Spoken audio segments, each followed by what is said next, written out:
சிவபெருமான் அவரை அடைவதற்கு தடையாக இருப்பது எது? மாயப்படையா? அந்த மாயப்படையோட போர் செய்துதான் சிவபெருமானை போய் நாம் அடைய முடியுமா? ஒரு பெரிய மாயப்படையை படையோடு போர் செய்ய வேண்டும் என்று சொன்னால் நம்ம ஒரு படம் திரட்டணும். எப்படி படம் திரட்டுறதுங்கிறத ரெண்டு காட்டுறாங்க. ரெண்டு பாட்டு ஒரு பெரிய படையை அவர் திரட்டி காட்டுகிறார். என்ன சொல்றாரு? ஒரு படைன்னு சொன்னா ஒரு கூட்டம் போகும்போது முதல்ல வாழ் கொண்டு போவாங்க. அந்த காலத்துல வாழ் மக்கள் இருக்கு. முதல்ல வாழ்தான் போகுது. ஞான வாழ் முன்னால போகுதான், பின்னால ஞான பறை போகுதான்.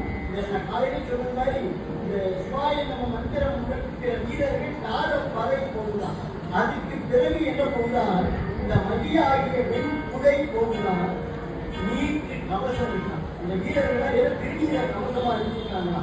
இதையெல்லாம் கொண்டு மாயப்படை சாதாரண படை இல்லை.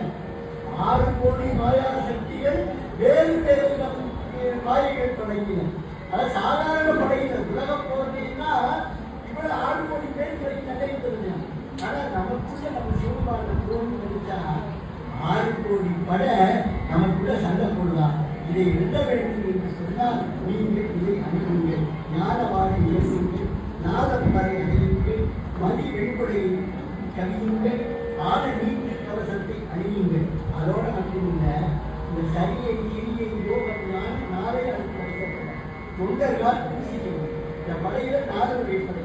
முன்னால போன படையில பூசி படையுங்கள். அது யாரா? தொண்டர்களுக்கு சக்தி செய்யணும்.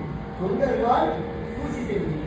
பக்தர்களால் கூட போய் பக்தர்கள் அந்த படை சுற்றி வர படை. பக்தர்கள் வழியாக கிரியை செய்வது. கிரியை செய்பவர்கள் பக்தர்கள். ஒன்றிகள் யோகிகளே பேரணி உண்டீர்கள். சரியை கிரியை பின்னாலே யோகிகள் தான் என்ன பண்றாங்களா? இவங்க முன்னால பூசி படை போக சுற்றுப்படை போக இவங்க பின்னால ஒரு பேரணியா போறாங்கன்னா இவங்களுக்கு பின்னால ஞானம் கொண்ட சித்தர்கள் இருக்காங்க. அந்த சித்தர்களை தான் மூளைப்படையில கடைசியில் அவர்கள் மூளைப்படையாக இந்த எல்லாரும் செஞ்சீங்கள். நம்ம எல்லாரும் யோசிப்போம். இந்த அங்கப்படை மாறாமல் அங்கப்படை மாறாமல் அண்டர்நாடு ஆழ்வோம் என்று நம்மளால் படை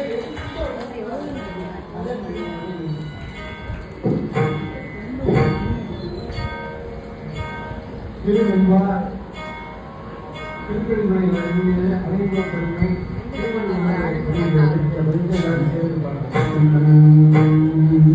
அனைவருமே இரண்டும் வெந்தகலமை புதவி பொய்யும் பொனையாரும் செய்ய பெருமா பெருங்குறையாட்டேனும் திருச்சி மறுமாதில்